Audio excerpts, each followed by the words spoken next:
Welcome. This is my latest video on my series on the FLSUN Q5 3D printer. And if you find this video helpful and want to purchase one of these printers, I'll put a link to it in the description on Amazon. And if you use that link, it helps me out a little bit and doesn't cost you anything extra. I'll also put a link to my FLSUN Q5 playlist where you can find my other videos. So in this video, I wanted to do some experimenting with this fiber tape. And this is a fiberglass reinforcement tape you use for like drywall. And what I did is I embedded it in the top and bottom of the print to try to stiffen it up. So here's one without, and I haven't bent these or broke these yet, so this is my first time doing this. So I'll bend this, and then I'll bend this one. So I don't know if it added that much rigidity to it. Let me see if I can bend it till it breaks. I mean, that's pretty strong. Okay, it's starting to crack here. Do the same here.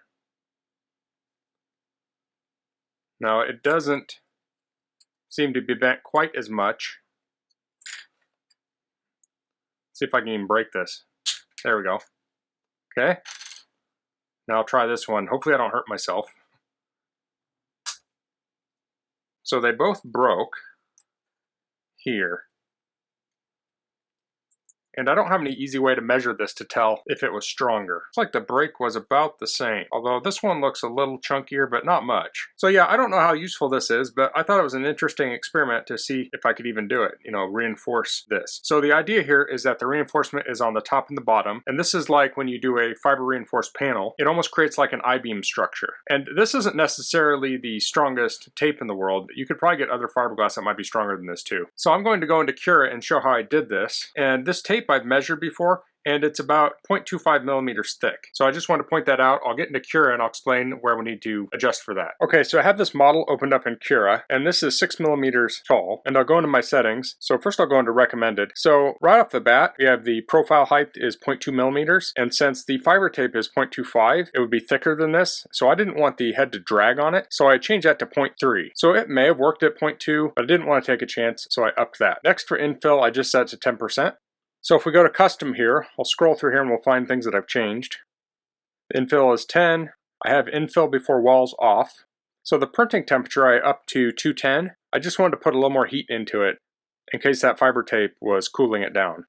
I normally print at 200. There's probably people that print at 210 anyway. So retraction distance I have for 8 millimeters and the retraction speed is at 80 millimeters per second. And I have skirt turned on for build plate adhesion. And that looks like everything here. I did have the surface was a little rough, so I want to try turning on ironing. So I'll just type iron in here and I'll hit enable ironing, and then I'll check iron only the highest layer, and I'll leave the other settings as is. And I've never ironed anything before. I just know it exists, so I'll be trying that at the same time. So I'll close out of this. So now I needed to pause the printer after so many layers. So the sample that I broke already, I did 1 layer and then I did the fiber tape. And this one I'm going to try 2 layers. So I'll go to extensions, post-processing, modify G-code. I'll hit add script. I'll say pause at height, and then I'll go here from height to layer number. Well, let me close out of this real quick. First I'll slice it, and then I'll hit preview, and I want to see how many layers there are. So there are 20 layers here. So if you look down here at the bottom right, you can see the little 1 here notification next to this little settings icon, and that'll take you to the post-processing scripts. So we have layer number here, and I want to pause at 2. So after it prints the second layer, it's going to pause, and then I can put that tape down. Next I'll change the method to BQM25, and retraction I'll do 2.5, and then for extrude I'll do 2.5.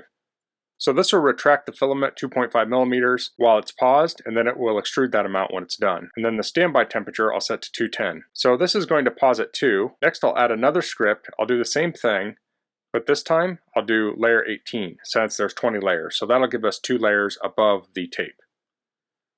And I'll do all the other settings here too. I'll hit close. Okay, so that's ready to go. I'll hit slice. And for some reason my model is not showing up here. I don't know why. So I'll hit save to file, save this to my downloads. Yes. Now I'll open up Octoprint. I'll turn my printer on. I'm going to put a little glue stick down on the bed.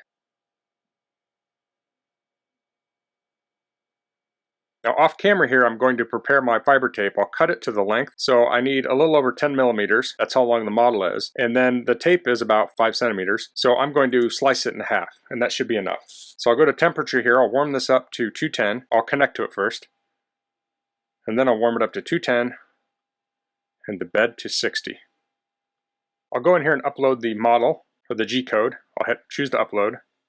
And once the tool and bed get up to temp, I'll start the print. And here's a sample of the mesh that I have ready to go. Okay, we're up to temp, so I'll start the print.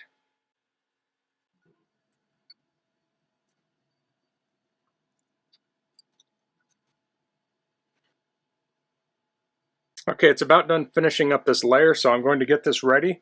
So when it's paused, I'm ready to put the tape on.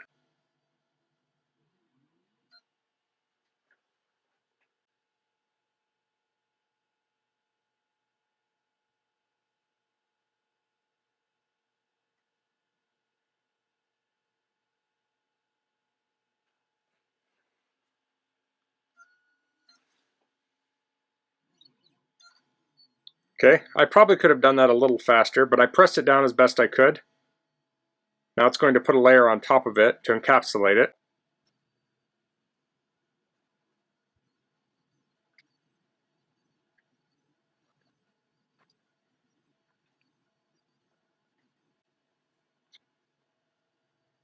Okay, now I'll add the other piece of fiber tape.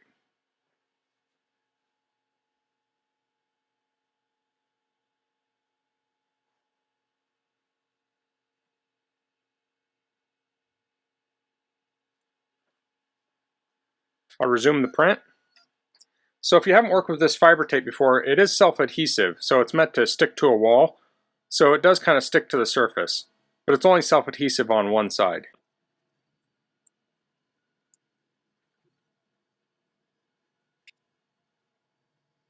Okay, so now it's doing the ironing. So what it's doing is it's putting a very thin film of filament down and almost like ironing the surface to make it smoother.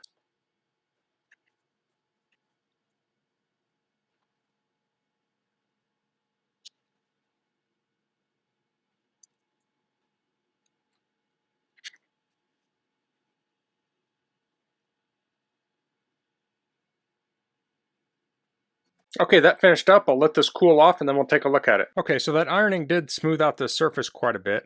There's a little blob right here. I guess that came off easy. So I was looking at these prints that I broke, and one thing I did notice is that if I kind of put them back together, you can see that this one without the reinforcement is still kind of deformed quite a bit. But this one, if I put it back together, it's pretty straight. So it did seem to stay straighter until it did break. So I'm not going to break this one, I just want to examine it. So after you have this done, you'd want to take a knife like this, and you always want to use a knife away from yourself. And if you're not familiar with using knives, go ahead and do a Google on that to find safety tips and such. So I'll just go down here and cut that. Now this could leave a little jagged edge. You'd want to take a file or some sandpaper or something on to clean that up. But this cut's super easy.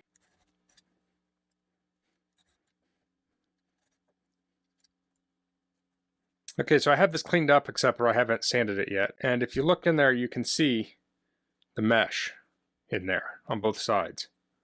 So give that a little flex. I mean, it is pretty stiff, although I was able to break the other one relatively easily. So the question would be, is this worth it? And I don't know, I can't say. If this was thinner, this might have stiffened it up quite a bit compared to if it was without. So it might be a good idea for stiff parts, or if you need just a little extra strength in there or resistance to flexing, then this might be a good option for you. Now you can obviously only do it as layers, you can't do it upright. So you'd have to design your part for the strength you want in line with the fiber or perpendicular to it, depending on how you're thinking. But it wasn't too hard to do. You do have to babysit your prints and make sure you get it on when it pauses. I don't want the print to cool down a lot, so I want to get it on there quickly. And you have to do it twice. I don't know that it would make much sense to just do one layer. You'd probably want that I-beam type structure by having tape on the bottom and top of the print. So you can't just babysit it for a few minutes to put the first layer on. You have to babysit it the whole way through to get the second layer on.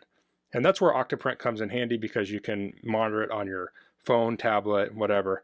You can go do something else and then you can watch it, and when it gets close to that last layer, you can go down to your printer, wherever it is, and get ready to put that on. And this is a 50mm wide tape. They might have wider tape too, otherwise you could maybe put 2 layers down. That being said, you also have to do a 3mm layer height, so that's something to take into consideration. I don't know if all tape is the same size either.